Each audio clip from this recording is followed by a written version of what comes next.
be here now. Just be here now.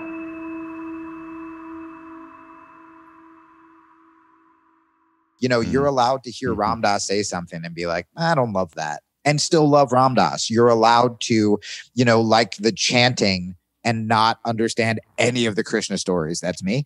And I think that's a really beautiful thing. And that's, I think, how we can all develop our own spirituality. You know, we're put in such boxes when it comes to occupation, when it comes to politics, when it comes to sexuality, when it comes to religion. You're allowed to, you should do the things that make you feel good, that enable you to be a good person, to help other people. And, you know, it's sometimes you're going to be getting from a bunch of different places, and that's fucking okay.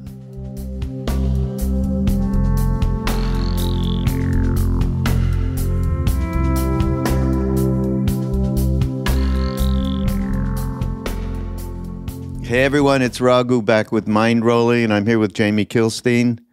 Hey, bud. Nice to see you again. Haven't seen Jamie in a year and a half or so.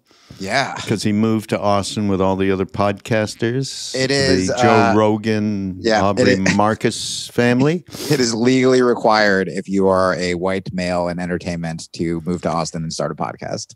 Yeah.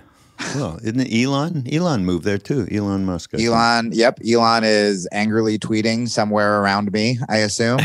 So he's around. And yeah, I mean, you know, it's funny because everyone in Austin complains about LA people while Austin slowly is becoming LA, and they don't notice that as they're complaining, it's like, you know, the killer's inside the house the whole time. It's a little bit of that. Yeah. But I mean, Austin it's gorgeous, and it seemed like a good place where you could get a thriving art and music and comedy scene, but also go escape and sit by a waterfall. Which, you know, I lived in New York most of my life, so I didn't get the healthy stuff. I just got, you know, doing shows and smoking cigarettes outside till 3 a.m. Oh, lovely. Mm-hmm. Well, anyhow, the last time I talked to Jamie, though, we just caught up about stuff. And one of the things he told me was, you know, he came to some kind of impasse for various reasons in Austin and decided, tell me the story. You got an offer to go to Hawaii and live what you thought was going to be an idyllic kind of situation. Yeah. You know, I had a breakup. I had a pretty brutal breakup, but it was a quick relationship, but everything was intense.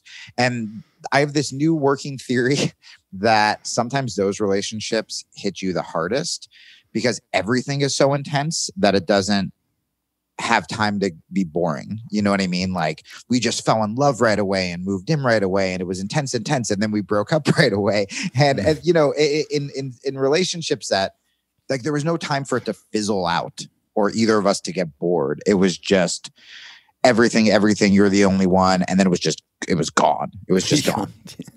And 0 to 100 and back. 0 to 100 and back. So along the same lines, instead of me being like, all right, well, I'll just stay in Austin and, you know, maybe go on some dates and rebound, I was like, I'm going to Hawaii to live on a farm.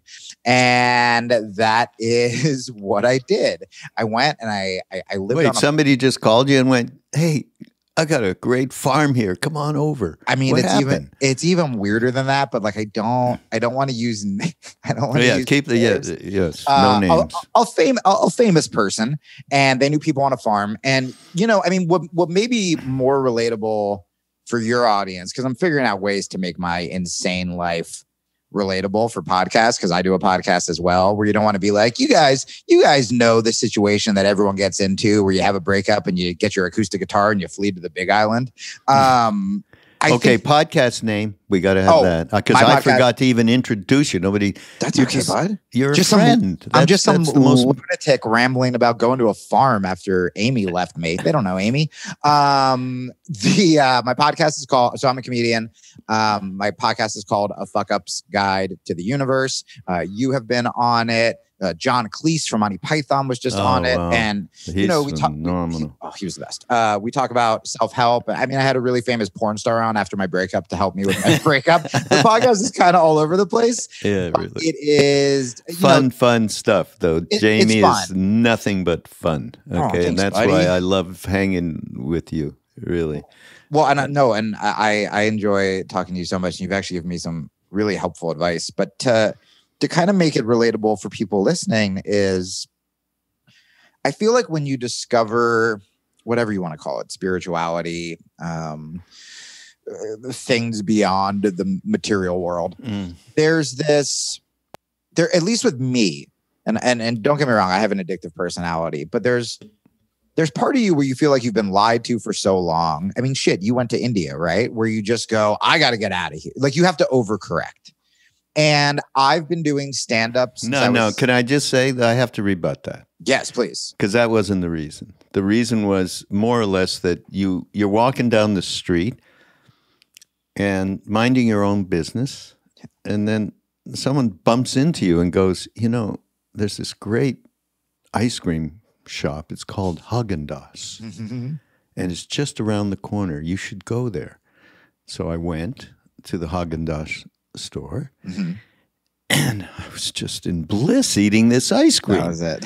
Okay, so that's what happened to me. I met Ramdas, and then I wanted more of that ice cream. Well, I guess I'm talking about more, you were sort of blessed with this, like, really great opportunity. I didn't have offers. And I think there are a lot of people who will hear you or hear old Ramdas talks and just go, okay, how can I do that now? Right. Like, I just turned 40 last week and I already kind of have this life. And, I'm sure you've met a lot of people who do it for the wrong reasons. They don't want to confront their own bullshit. And they just go, I'm just going to go to India and that'll fix it. Or I mean, for me, I literally thought I was finally going to be in a place to not move too fast and get into a healthy relationship. Because I'm like, I've meditated for a year. I got this. I'm enlightened now. It's cool. And then, I meet Amy, and we had a good breakup, and it was way healthier than, old Jamie would have handled it. But a lot of the same patterns, and you go, fuck, I'm still doing it. And so, I guess for me, being in entertainment for so long, and, you take enough general meetings in Los Angeles and you're trying to sell yourself and you're getting validation from the audience and you have to go on social media, even though, it's making you more depressed, et cetera, et cetera. There was part of me that I just completely wanted to disappear. I was like, I'm going to go to a farm for a year, maybe forever. In my head, I was like, I turned 40. Okay, first half of my life, did some cool shit. Friends with Robin Williams, played the Sydney Opera House, did dope stuff, got to play some music. And then the second half, I'm just going to be on a farm and I'm going to give back to my Hawaiian ancestors and, whatever. And the last job I had, I was like fired from dishwashing at 15. And they still say I was the worst dishwasher they ever had. Like they literally still talk about it. And then, there was another option. There was this Zen temple that I think me and you talked about that was in Hawaii. It wasn't really spiritual. It was just a lot of meditation, manual labor. And in my head, that's what I was going to do. And instead of fixing my relationships, I was going to be celibate, and that'll fix it. And fix you. When I went out to the farm, and there was some really beautiful stuff. I mean, the island is beautiful. The chanting, like kirtan, is beautiful. And I've never played guitar doing kirtan before. I've only just awkwardly chanted, trying to pronounce things wrong. And it was awesome. It was so powerful and cathartic, but very quickly. By the way, just to say, because you just mentioned something I think is really important for many people who maybe want to get into kirtan but they play guitar and they're playing more folk or whatever it is. Jai Uttal is a perfect example right now. He's playing a lot of kirtan using his. I mean, he's a master musician. I mean, he was a disciple of Ali Akbar Khan, one of the world's greatest musicians ever. But check out Jai, because that'll inspire you, and not you, but anybody who's listening. No, I'm going to check it out.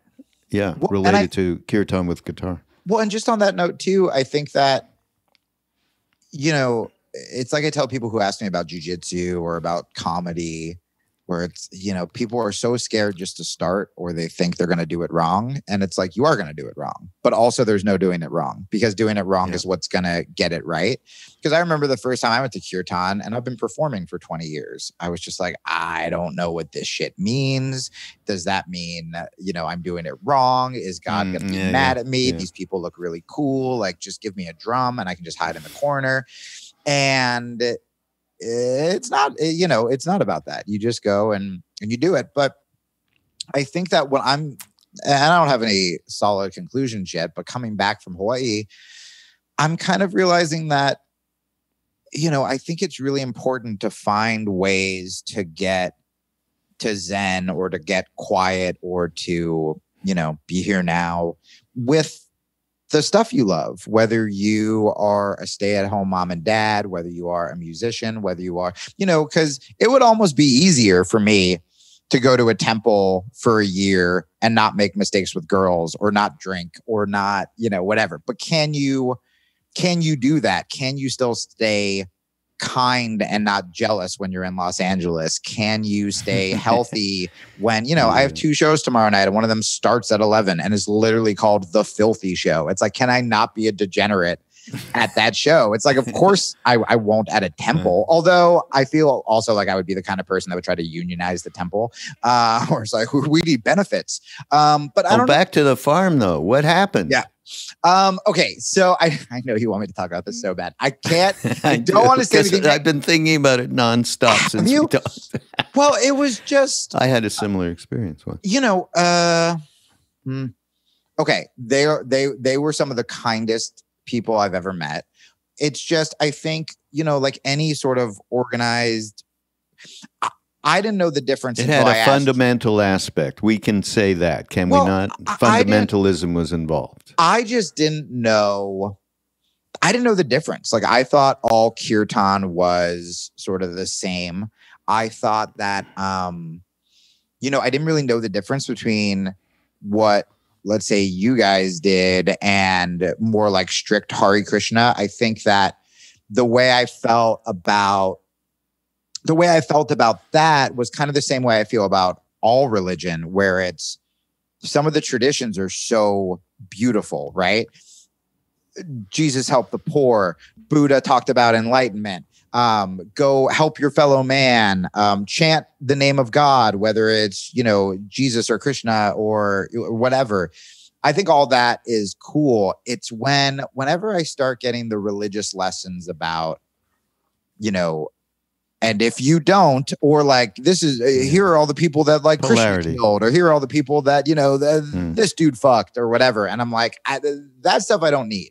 Where I find religion and spirituality is really helpful is when you can tie it into your daily life that I'm already leading. It's very hard for a 40-year-old comedian when you go, oh man, what should I do about my breakup? And they're like, go to Krishna. And I'm like, well, that's not Amy. Or like, what, I need to go to the gym to work out for my mental health. It's like, no, just Krishna. And I'm like, but I also gotta run.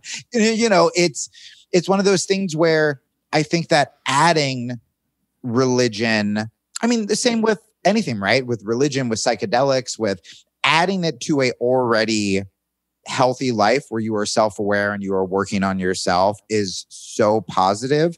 But I don't think it can be a replacement, because then, and not these people, but just, I've seen it growing up with people in my family with Christianity or whatever. You can use it as an excuse or a scapegoat to kind of not do anything and be like, God's got a plan. That's why I relapsed. Or God has a plan. That's why I'm, I forgot to pick you up from soccer, or like whatever the fuck it is. The old bypass.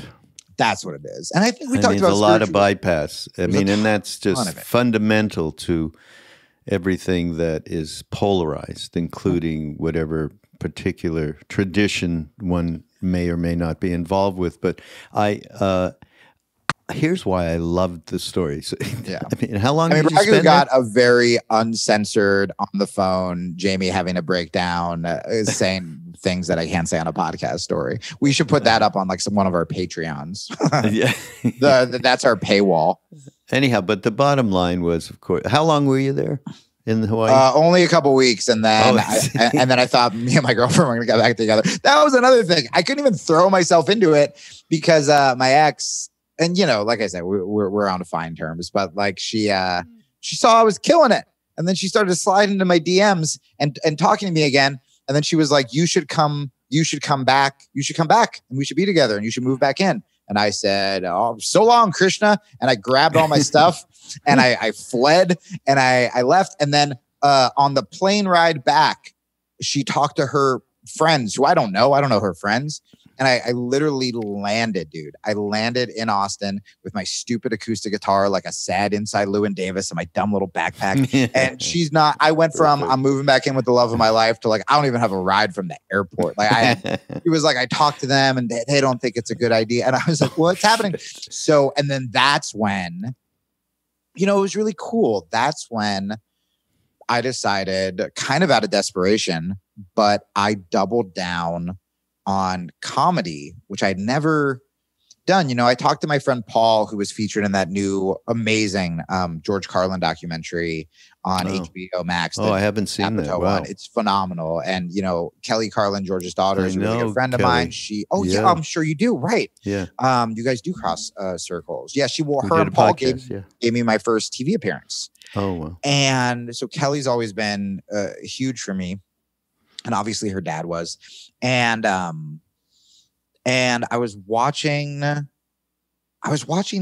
and so Paul, who was in that, he goes, man, every time your life falls apart, every time you have a breakup, he goes, you run away from comedy. I'm going to go to a temple. I'm going to go to a farm. I'm going to go teach jujitsu, whatever. And he's like, that's when you need to run towards your art, is when things do suck, is when they do hurt, is when they are really scary. And I haven't done that a lot. I have ran away a lot and telling myself it's for the greater good. And, comedy is the thing that, the reason I'm in this mess or whatever. In the first place. Exactly. And this time I was like, how can I go towards comedy while still pursuing this spiritual path, while still, being an athlete and not being a complete degenerate like I used to be at comedy clubs. I mean, I wasn't that bad, but compared to where I am now. And I started going towards comedy, and man, I've had so many weird coincidences and spiritual moments and, feeling Robin, or even when I was in Maui, I called Kelly and I haven't finished the documentary yet, but she's like, it ended in Maui. That was where her and her dad kind of reconciled. And, there were just all of these signs telling me to keep going towards that. And in a bizarre way, I feel like I'm finding more of myself and closer to God, or closer to just following the right path, doing stand-up in nightclubs than I was when I was trying to force it on a cushion, or buying new books and half retaining them because I heard someone on a podcast, or, being like, I am a spiritual person. In a weird way, all the spirituality, all of these really beautiful present moments I'm having are coming way more naturally just doing stand-up or playing music, which is bizarre. And I'm still kind of working through it. Well, the thing is that there isn't the world and spirituality. Right. Religion doesn't come into it. Whenever you say religion, I'm like, what is he talking about? That's out. You know? I mean, yeah, that's just an organized way to control people, is religion, basically. Yes. Very well said. So, but it's just, there is only one thing. I had this dialogue with Duncan Trussell very briefly some time back, because he was talking about... me and that guy haven't met yet. Really? So many mutual friends. That's nuts. No, I know. We're both like messes. I feel like it'll happen one day. He's an advanced mess now. He's a level 10 mess. Yeah. But it was about he was saying, basically what you're saying now. Instead of focusing on, I got to get on the mat, can better not do that comedy festival, whatever. It's about you loosening up and letting things be, Yes. and stuff just comes down the pike without you trying. And he was saying, so I'm letting go now of any kind of discipline, particularly around whatever I was doing, meditate, whatever he was doing. And I'm just gonna I'm a family man now. He's got another kid. And I'm just gonna let go into my family, and I'll just not look at spirituality. I mean, this is a very generality. It's a, of course. How I'm describing it, but that's basically what he said. And you said it from another point of view, which was I let go of, thinking that I needed to seek after anything, and I'm doing my Dharma, which is my work, my comedic work, and my work on.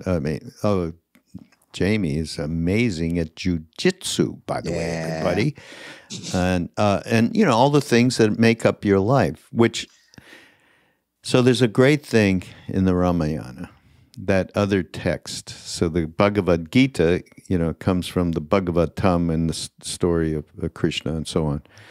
And the Ramayana is the story of Ram. They both come from Vishnu, which is the preserver in the Hindu pantheon. Anyhow, there's a part in the Ramayana where it says something like, tie into one string your parents, your brothers, your sisters, your friends, your work, tie everything into one string, every piece of your life. And I'm being colloquial here. And tie that string to my feet. And through that, everything will happen perfectly the way it's supposed to happen. So this is a classical Hindu text, and it can be attacked from all sorts of different ways in terms of the polarization it immediately maybe creates. A devotion, touching feet, string, tying, all of that bullshit. I was having flashbacks to the farm. Yeah, exactly. Go back to the farm. And by the way, I wanted to say something. I'll just get back at. It's all just to say, actually, that there is only one thing going on, and all of it is to get us free of all of the bullshit that we have going on, and to say, I'm not going to do a practice today. I'm going to do, I'm going to have some fun. Because you can't just, whatever. It's just mind stuff. And believing in any of it is absolute poop. I am so glad you said that. So I've been thinking about this a ton. And I don't want to enable anyone by saying that. And, some 15-year-old sober alcoholics going to be like, yeah, I'm going to crack one open for Krishna or whatever.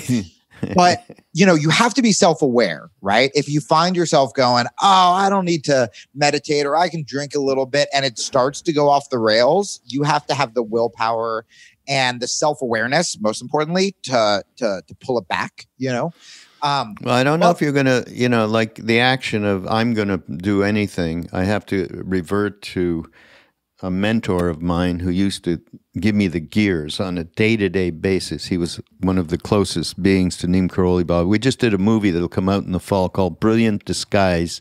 Oh, that's one. I saw the trailer for it. Yeah. The trailer was incredible. Yeah. So, Tuari. And he used to come over and, whenever he saw I was going south, west, north, whatever, not present, and he would, it's in the film, might even be in the trailer, I'm not sure, but he would screw the screw back into my head to get me tightened up about, and then he would say, my boy, if you think you are doing it, you are lost. Right. So that's a major thing as well, obviously. Yeah. Well, and to what you were talking about with Duncan, I mean, this all ties together, which is, I think we think of distractions as quote unquote negative things, right? Drinking, video games, girls, whatever. And or boys. Girls or boys, yeah. And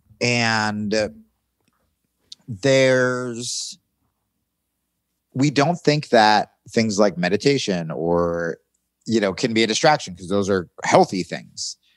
But man, just like Duncan said, this is the first time I haven't meditated in like a month or two. And it's been great. It's been great. I was dreading meditating for so long. And it did a lot of good for me. And I'm sure I'll return to it. But what I noticed was focusing on the things that bring me joy: writing, playing music, jujitsu, performing. I have been, because I feel like I'm finally on the right path, I have been so much more meditative doing those things, as opposed to, you know, I'd wake up, have my coffee, have an idea for a sketch or something to write, and then be like, fuck, I got to meditate. And then just begrudgingly finding my stupid cushion. You know what I mean? Oh, hey, we got to do a t-shirt. I just thought of this. It's perfect. A Hallmark New Age spiritual t-shirt. Oh, fuck, I got to meditate. Come on. Just someone angrily, arms folded. Right. That's perfect. No, we should do it. I got to do that. 100%. 100%. And by the way, you know, the name of your podcast, if you put, and this is an idea, if you put that onto the front cover of a book, and inside the book, I don't care what you put inside the book. Yeah. This kind of, you know, just us having this dialogue, you put that inside the book. But if you did that on the front cover, you, I mean, I can't tell you how well these books sell. I know. Well, what was so funny is I pitched a while ago to an agency writing a self-help book called that a fuck-ups guide. Or I was going to call it a fuck-ups guide to self-help instead of the universe. Perfect. But this is before The Subtle Art of Giving a Fuck came out, that Mark Manson book. And they were like, oh, you can't have cursing in the title. And now every self-help book. Yeah. Now, whoever told you that ought to have his ass raised. Yes. But the other thing I wanted to say with the Duncan thing is I have an awesome friend, and she's one of the most, you know, enlightened people I know. She's so chill. She's great. She's in Austin. And I told her, man, comedy's going better than it's ever gone. I'm getting the biggest gigs. The material I'm writing is the best. It's the most honest, blah, blah, blah. And I was like, but like, I haven't smoked cigarettes since I was 22.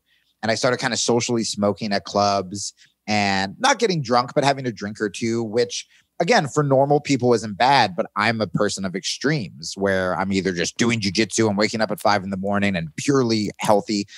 And she goes, well, how do you feel? I go, honestly, like, I don't want to be a smoker, but I've been having fun. And she just said, there's a season for everything.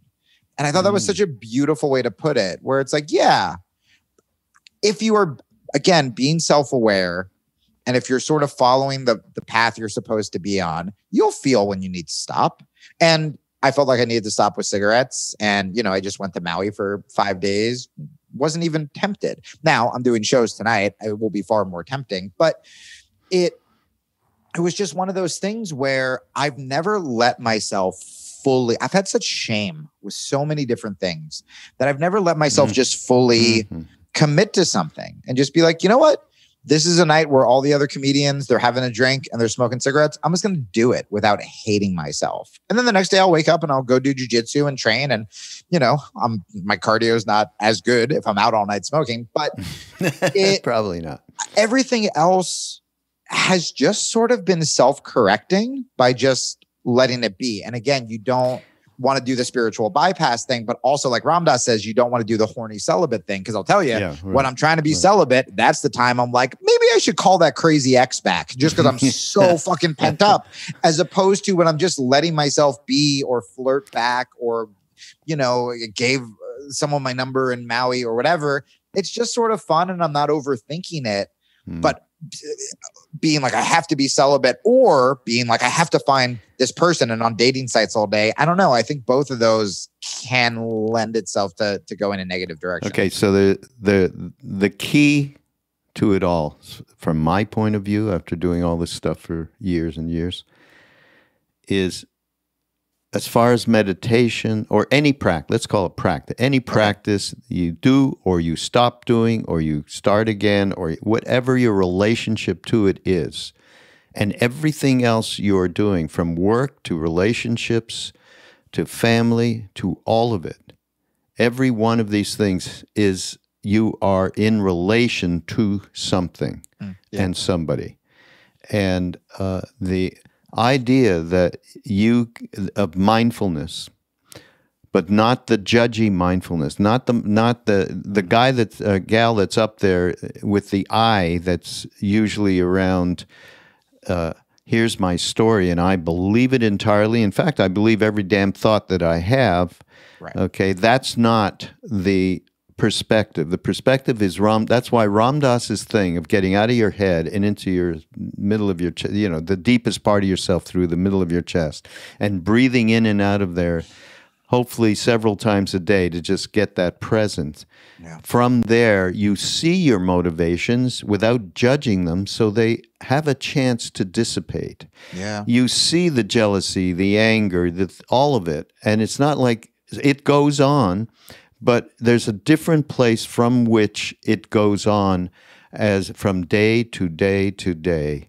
And that place is a place where it can self-ignite and stop being the controller. If you think you're doing this, which is what we all think we're doing it, you are lost. And so that's the crux to me of spiritual path. 100%. And I think, so many people listening to this deal with depression or anxiety, and being able to get in your body and get around those stories helps so much with depression. Because I know people who they start reading self-help books, or they start listening to spiritual podcasts, or they start meditating.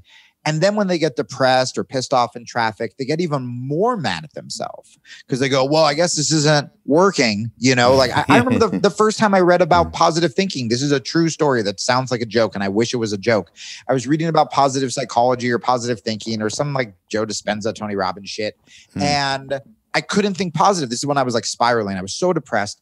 And suddenly I'm walking around my house going, just fucking think positive. Stop being such an idiot. Like, you're such a piece of shit. Just say something positive. And I'm getting mad at myself for not being able to think positive. And, I think people do that a lot. They go, this is the book that's going to save me, The Power of Now. And then it doesn't right away. And they go, well, fucking, I'm doomed. Or these Ram Dass YouTube clips, or, what meditation, whatever it is. And if you can just take that second to breathe and not identify with the emotion, like you were saying. So today, for example, this last month, I went from this breakup rock bottom to the happiest I've ever been. Easily the happiest I've ever been. The most confident, the most gigs I've been getting. I'm being the most honest and vulnerable about, the stuff I've been through on podcasts, which is leading to more fans. I'm getting hit up by more girls, but I'm confident to say no instead of being like, let's move in. And it's just, everything is great. My friend Adam, he runs this thing called Flow State Micro. He's been helping me with microdosing and with coaching. And I just feel rock solid. My writing, my jiu-jitsu, me as a friend, as a brother, as a son, all this stuff. With that said, today I'm driving and I go from I'm microdosed, enlightened, I love everyone, to I sound like my dad suddenly. I'm getting cut off and I'm like, what's this fucking asshole thing? Like, I feel it. I feel that old New York anxiety-ridden Jamie coming out. And the old version of me would have totally identified with it. Well, I guess not even psilocybin can help me. Or I guess, all of that happiness was bullshit, or here we go, it's all going to come crumbling down again. But when you can take that second to breathe, which a lot of people learn from meditation, which again, I have not been doing, and just go, okay, wait, let's back up. No meditation, literally for everybody. We all can do we're coming out with a new app, and you'll be able to get in there and Ram Dass, be here now. Be here now at 3:00 in the afternoon or whatever. Oh my God. So no, but it really is only about just sitting quietly for a minute. Forget this grand thing of meditation. Just sitting quietly. And okay, I just feel like if I was a little more present, I'd be a little bit happier. And you're sitting quietly and you go literally to the middle of your chest and take 3 deep breaths. Yep.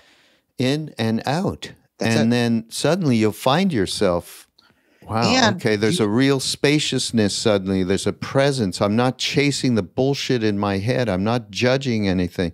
That, if several times a day, makes a huge difference. 100%. And nothing to do with formal meditation. No. And it also lets you, I'm very solutions oriented, and it lets you just kind of figure out what's going on, where I took a couple of deep breaths when I was driving because I didn't like how I felt. And I literally just went, wait a sec, dude, you were traveling for 24 hours. It's 2 a.m. in Maui and you're driving to the gym right now. So you're falling asleep. To make up for that, you've had too much coffee. That's giving you anxiety. And you're, even though vacation was great, I was, sustaining myself off plate lunches 3 times a day. And I wasn't working out. And I was with my family, who just triggers me every second. And that's why I'm feeling that way. So then I got to breathe and go, this isn't me. I am not depression. I am not anxiety. I'm not even the person screaming at this car right now. My body's got to recover. I got to get some sleep. It's and then okay. I'll be back tomorrow. We're human. That's another great mantra, by the way. It's okay. We're human. We're doing the best we can. But remember, and we are taking, but this is because the spiritual bypass can happen at the subtlest of levels, the shit that you tell yourself. Thoughts and prayers, right? Yeah. But if you just a little bit of honesty and humor, and at the same time, intention to grow into a place where you're not at the mercy of these thoughts and these motives and these emotions. Well, and the reason I'm really glad you said that is because a lot of times when you don't examine why am I feeling this way, people will just kind of give up and you go, all right, I guess I'm depressed. I mean, I used to one of my biggest qualities I identified with is like, I'm just depressed, or I'm just the fuck up. I mean, hence like the name of the podcast. And when you stop doing that and you start to see, oh no, I was just going through hard stuff, or I was doing the best I could, or I'm working on getting better, or whatever. It helps so much. I think where people get into that spiral where they feel like they can't dig out is when they're only identifying with that negative feeling, because they don't take the second to be present, to go, no, man, I just, of course I was depressed. I just went through a breakup and I, lost the place I was living and I moved across the country with it. That is a hard thing. And then once you go, oh, I'm dealing with this hard thing. What if I deal with it with a little more confidence? Or what if I deal with it a little braver? Or what if I deal with it? And then you start to see results from that. You go, oh, I'm not depressed. I went through a hard thing and now I'm thriving. Right. It's okay. I'm human. That's it. And there's nothing that stays the same. I have a great thing I want to share with you. Yeah, please. Perfect timing, really. I did a podcast. It's not out yet, actually, with a Lama. Her name is Lama Tsomo. She's an American Lama. Wonderful, wonderful person. Awesome. And I think she has a book coming out in the near future. And one of the things that she brought up was the way in which universally, we have this really bad opinion of ourselves. We are shitheads. Okay, yeah. My inner dad. Yeah, I mean all of us. I just was talking with Krishnas the other day about Ramdas, an exchange he had with Ramdas about this, where they laughed about it. That's the one thing, by the way, in all of this, the sense of humor about your predicament is... Save me. Yeah, exactly. Anyhow, so there's this great Tibetan Lama. His name is Mingyur Rinpoche, who I've done a couple of podcasts with, who is extraordinary. Absolutely extraordinary, and from an incredible family. His father, Tulku Urgyen Rinpoche, wrote a book. I think it's called Brilliant something. You got to read that book, Jamie. Okay. Because then you'll get realized. You'll be enlightened. Yeah. That's all I need. That's going to be the book. That's it. That'll fit. And if it doesn't, I'm a piece of shit. No, if it doesn't, you call me and say, you're a piece of shit. Okay, fair. It's all the same. Anyhow, so they were talking about... the idea that we in the West, in particular, shall we say, have really rotten opinions about ourselves, right? Yeah. And so she had this dialogue with Mingjer, and or maybe it was with somebody else, and she was quoting, but whatever. He said, I couldn't imagine what his Western students were talking about on that subject, of how, we really were horribly judgmental about who we were as people. He was determined to find out, because he felt that without truly understanding this in his bones, he wouldn't be able to help those students connect with the Dharma. So he decided to cultivate a bad opinion of himself. Just think, this is the man, this is the Lama who was, when Richie Davidson and these other neuroscientists started experimenting with meditation and where it, what happened and the kinds of absorptions and so on, Mingjer was one of the first subjects. He blew their mind, because they said, okay, can you get into a compassionate vibration, whatever, however they said that. And he said, okay, yeah, boink. He was there. They said it would take people like hours that were practice meditators to get to that place. So this is who this man is. The idea of having to think about something negative, like I could, if you were like say something, the rest of the podcast, I could just list off negative things about me. The idea, right? Like, there you go. I know. Give me a minute. I got to go to a but quiet you aren't room. Strange on that one. Okay, that's just not true. Anyhow, so he thought, okay, I got to work on this, right? Yeah. So first he grilled some of his top Western students to find out exactly where the negative opinions came from and how they work. Everywhere. Then every day in meditation and in between, he focused on his faults and shortcomings. Okay. He told himself that because of these, he was intrinsically worthless. Yep. He gave himself all kinds of similar negative messages. One day, he realized that he was feeling little love for himself. Not much at all. Oh, boy. He felt rather depressed. Then he thought, yay, now I get it.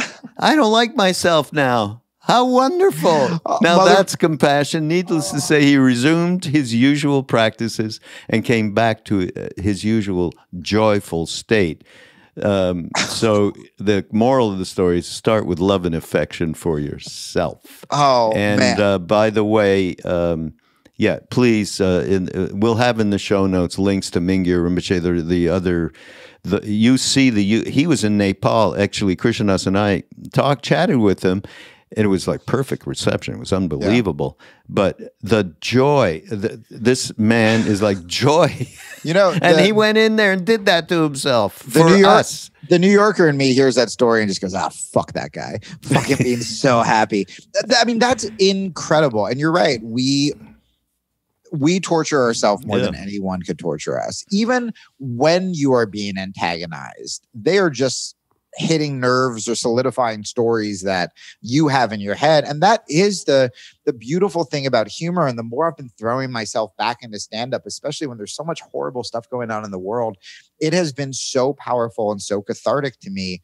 I think a lot of people, especially when they hear very like offensive comedy, quote unquote, they think it's making fun of, bad things. And it's really not. I mean, bad comics will do that, sure. But for the most part, it's, I got into comedy because of trauma. It's not that I, saw George Carlin and was like, oh, that's what I want to do. It's, if you have a funny friend, that funny friend has a lot of baggage. I feel like you don't get good at fucking or being funny without trauma, period. Like, I don't know about that. When people are like, hey, how do you structure a joke? I'm like, I don't know, man, like an alcoholic mom. Like literally when I remember joking with my brothers, it was always, and that's my first memory of humor is me and my brothers.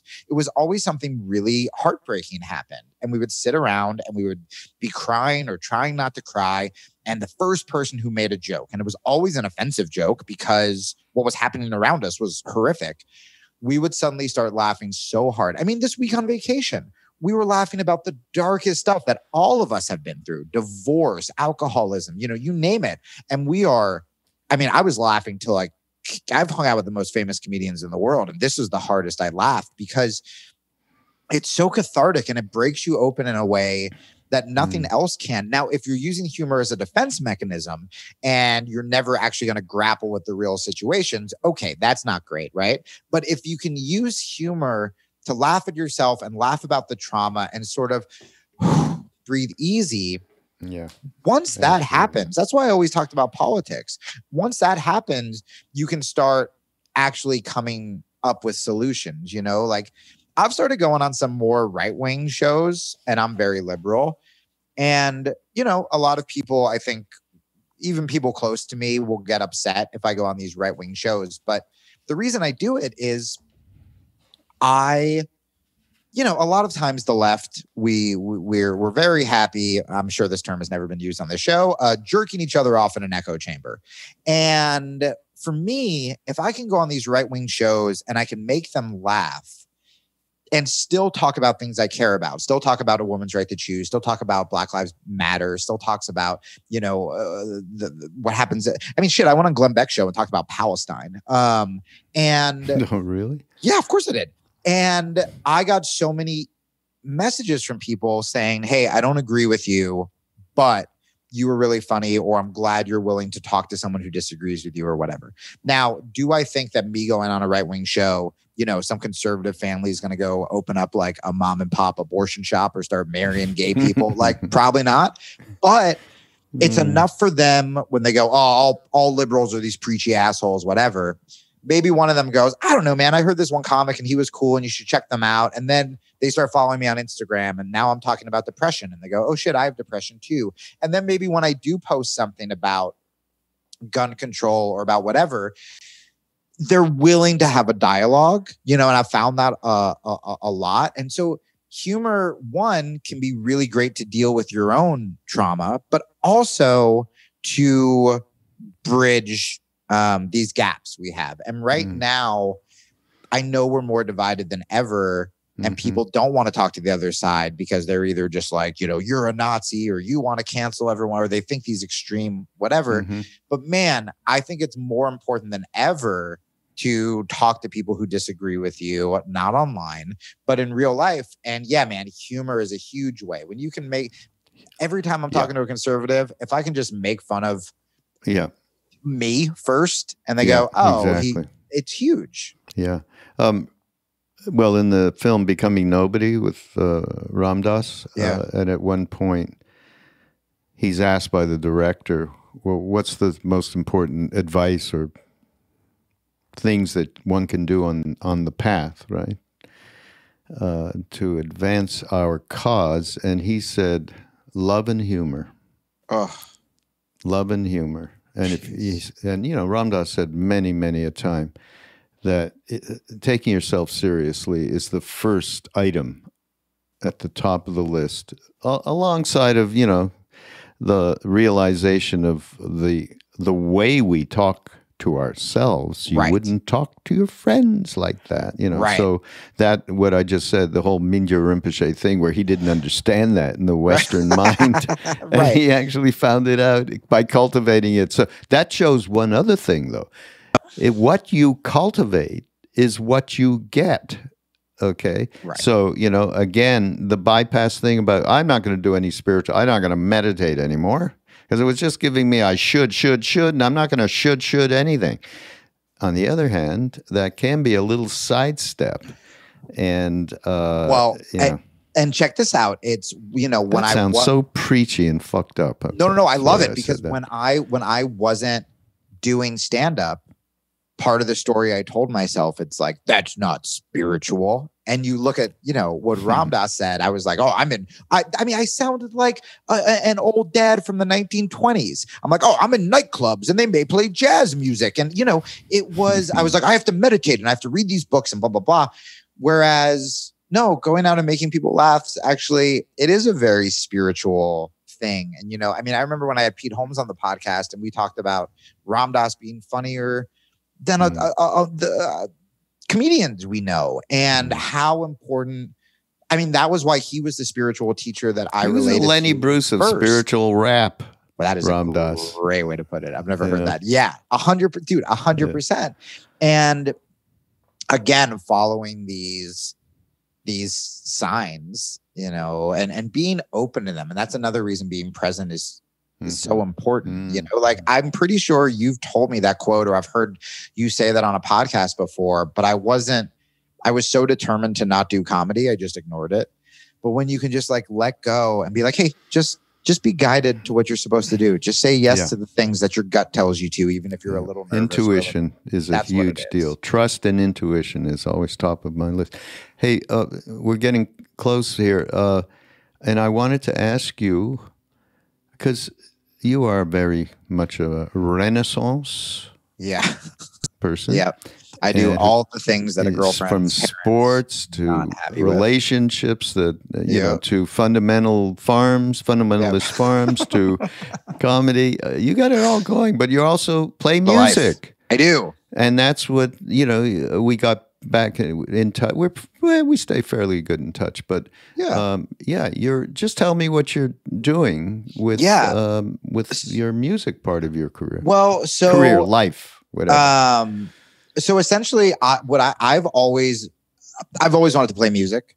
I played in a band before I did comedy. The only reason I do comedy is because my band I remember we had this big gig for us, which was we played in front of 50 people in New Jersey. And we like opened for a band who opened for Blues Traveler. And I was like, we made it, boys.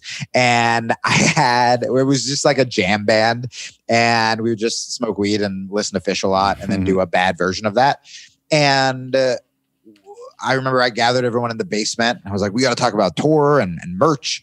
And they were like, we have to go to college. We have to go to college. And I was like, what? And I was kind of left by myself and I couldn't sing, but I knew I wanted to do art. I dropped out of high school. And so I started doing stand-up. Essentially, this is the saddest origin story ever because no one could leave me. And so I started doing comedy just by myself.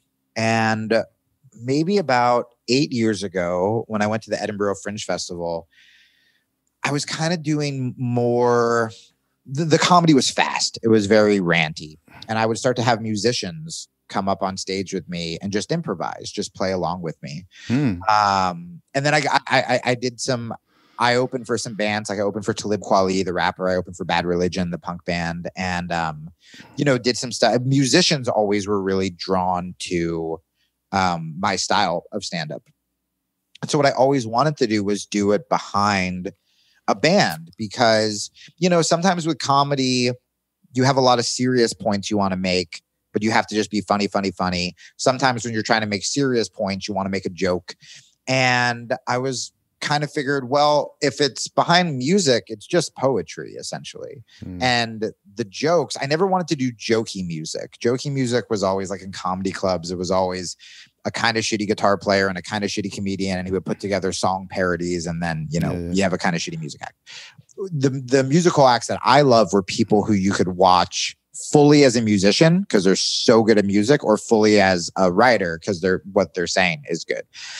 And so that's what I did is, I got O'Teal, who you've interviewed from Dead and Company and the Allman Brothers. And this guy named Eric Harlan, this drummer who used to play with McCoy Tyner, Coltrane's piano player. And then my friend Chris, who's in this like giant like metal hardcore band called Under Oath. And we just put together a couple songs. One of them was about the January 6th catastrophe and sort of about, me growing up as a white kid. And the one I sent you is all about not finding God through religion, but finding it through humor and sex and psychedelics and nature and music. And we're going to start releasing the tracks kind of one by one independently as a band called Light Scale. So it's not out yet, but we're going to release that God song, the religion one first. We just waited. O'Teal has had some like family stuff. And so I wanted to wait for him that he's posted about publicly. I wanted for him to feel better before we released it. And that's it. I mean, it would be cool. A dream of mine to be able to combine the stuff that I talk about with substance, with poetry, with music, with comedy. And to me, even the punchlines, instead of it, again, being joke songs where they're like song parodies or whatever, to me, the punchlines just kind of hit like a high note in a guitar solo. You know, you just kind of use it as an accent, but it's not comedy clubby, if that makes sense. Comedy clubby. It's not like ba-dum-bum punchlines, you know. I am going to be doing I keep talking about podcasts that I'll be doing in the future. There's a man I was introduced to named Richard Wolff, who is all about music and mindfulness. I mean, he wrote a book that we're going to talk about. It's called In Tune, Music as the Bridge to Mindfulness. And there's one great part in it that just falls in line with what you're talking about. You know, the way in which through music you transcend that me guy. Yep. Right? And I've told about 1 billion times. Nobody wants to hear it anymore. John Coltrane, baby, John here Coltrane. it comes. And that eradicated my little guy self immediately. And so he quoted Bruce Springsteen, who I, of course, love Bruce. He was interviewed by the New Yorker, and he says, performing music was a vehicle for, I love this, self-erasure. Oh, that is like the high Buddhist concept of emptiness of me land. Self-erasure. Right? Wow. He said it was so hard for him to live with himself, but when performing, he could disappear. And of course, I've been to many of his concerts, and that's what happens, into his audience and rise up and vanish into the music. That's it. That's it, right? That's it. And so, well, I'm going to, I'm going to go all the way back to the story in the beginning, the farm in Hawaii. Yep. Because I never said how, I mean, we just understand that, say, the people there were sort of still polarized very much in terms of believing the projection and the separateness, in the projections of separateness. Let's just say that. That's a kind of a general way. And I happened a number of years ago, I went not to the farm, but to a convocation. And because my friend invited me and said, that I would love it, because I do love, chanting, kirtan is a huge method for us that were in India at the time. Obviously, Krishna Das, many of you know him. If there's anybody who doesn't know Krishna Das who's listening or watching this on YouTube, write to me at info@ramdas.org. I'll send you a song. I've been doing this for years. Did I tell you once, when I was living in Arizona, I plugged in my electric guitar and I just started playing along to his stuff, and a neighbor came upstairs to literally be like, went to some retreat in however long ago with Krishna Das and was like, it brought me to tears, like hearing that music. And I mean, it's so powerful. It was like my soundtrack when I was, that was over COVID. Oh, really? Well, yeah. All that's true. Anyway. And the thing is, one of the mantras that he does is Hare Krishna, Krishna Krishna, Hare Hare, Hare Ram, Ram Ram, Hare Hare, which is known in India as the Maha Mantra. And the great mantra, the great kirtan vehicle, shall we say. Yeah. And I went to this convocation and I had that experience totally. And I would kid people and say, I think I'm going to shave my head and have that little top-notch kind of a deal. And I only knew that from the movie Airplane. That was like all that was my basis of knowledge. Anyhow, the truth is so weird, because there is truth in the fact that you don't have to get too far out trying to, practice all the different traditional philosophies from different mystic traditions, reading all the books, chasing all the teachers, going to India, all of it. But that mantra is a transforming thingy. Yeah. And regardless of the polarity of people's vision about, their sect and their this and their that. Even because you lose yourself. That's what the it point. is. When I was at the farm and I was like, this is too intense for me. What am I doing? You know, what am I running from? Blah, blah, blah. And I was scared. Their son, who I'm still very close with, gave me beads and was like, hey man, even if you're not into this stuff, even if you're not into the scripture, just hang on to these, do the mantra. And I would walk down to the ocean and do it kind of on my own time in my own way. And it was fucking great. It was great. Of course it was, you know? Yeah. And so I think you really can take it. It's Bruce Lee, right? Bruce Lee essentially he was the first mixed martial artist because he was sick of these static styles where it's, if you're a kung fu guy, you have to just do kung fu. If you're a wrestler, you just have to wrestle, blah, blah, blah. And he started combining things. And his big quote was, you know, take what is useful, disregard what is useless, add what is your own. And you should do the same thing with religion, with spirituality, with, you know, you're allowed to hear Ram Dass say something and be like, I don't love that, and still love Ram Dass. You're allowed to, you know, like the chanting and not understand any of the Krishna stories. That's me. You're allowed to, you know, love that Jesus hung out with sex workers and wanted to help the poor. And then you hear the people in the news, politicians who claim to be Christian, and go, fucking gross, dude. That's not what I am. That's not the kind of Christian I am. And I think that's a really beautiful thing. And that's, I think, how we can all develop our own spirituality. You know, we're put in such boxes when it comes to occupation, when it comes to politics, when it comes to sexuality, when it comes to religion, that we just feel like, if I don't agree with everything that, you know, the liberals say, I have to be a conservative, I'm not allowed to be. No.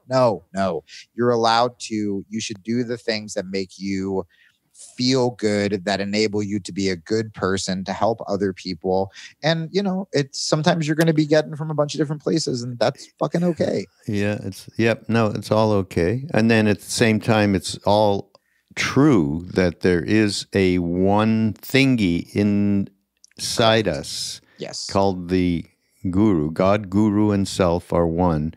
And that, whatever you know, that divine presence and the transmission that hits all of us does hit all of us, and does connect with us in a very personal way. So that's as true as the other thing is true. Totally. But let's close with the Dalai Lama, who said, His Holiness, who's the greatest human on earth. Does he have a podcast we need to plug? Boy, I thought will he be on the podcast? If he moves to Austin, he will. Sure. I'll get him on. Anyhow, you know what he said? What's up? Kindness is my only religion. So good. Okay?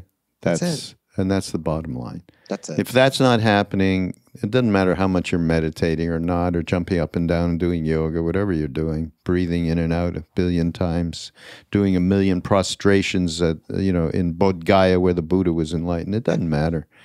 So really, how many times have you heard someone yell at a coffee barista while still holding their yoga mat? And you're like, oh, you're doing this wrong. You're doing it wrong, but I can't judge you because then I'm doing it wrong, but also I want to judge you. Just don't be a dick. Just be nice. That's it. You're totally right. That's it. You're totally right. Oh, great to have you here, Jamie. Thank I'm glad you. we did this on the holiday weekend, Memorial Day in 2022. Oh my God, that's crazy. Thank you to everybody. If you guys want to follow the music isn't out yet, but will be all over my social media. If you want to follow me on Instagram at the Jamie Kilstein, or Twitter at Jamie Kilstein. Jamie Kilstein. Jamie Kilstein, I think, was taken. So at the Jamie Kilstein on Instagram, just Jamie Kilstein on Twitter. And then the podcast is a F-ckups Guide to the Universe. But I would love to hear from your people. Yeah. We'll put all of that in the show notes, everybody. You'll be and some of the other books that we've been talking about, and some of the other whatever. All the connections will be available. I appreciate your friendship so much in your podcast, and it's really important, especially in times like this. And I'm sure I'll call you after my next breakup. I'm staying single for a while. This is the goal. Good. Focusing on comedy. Gonna bring it back. But I appreciate you so much, bud. Oh, same here, Jamie. It's always a fun love fest, just having a real conversation. So for sure. I enjoy. Everybody, this is Mindrolling on Be Here Now Network. Go to BeHereNowNetwork.com. Take advantage of all the different teachers, thought leaders that we have up there. We have Alan Watts now. You know that for the last year and change. Yeah, we're just adding. We have a psychedelic podcast with Madison Margolin now that I love. Ooh, I have not listened to that yet. Yeah, please I'm gonna check that out right away. The microdosing has like saved my life. I'm gonna check that out. Yeah. Really? Okay. Well, next time we'll talk about microdosing. 100%. You got it. See you next time. See you, everybody.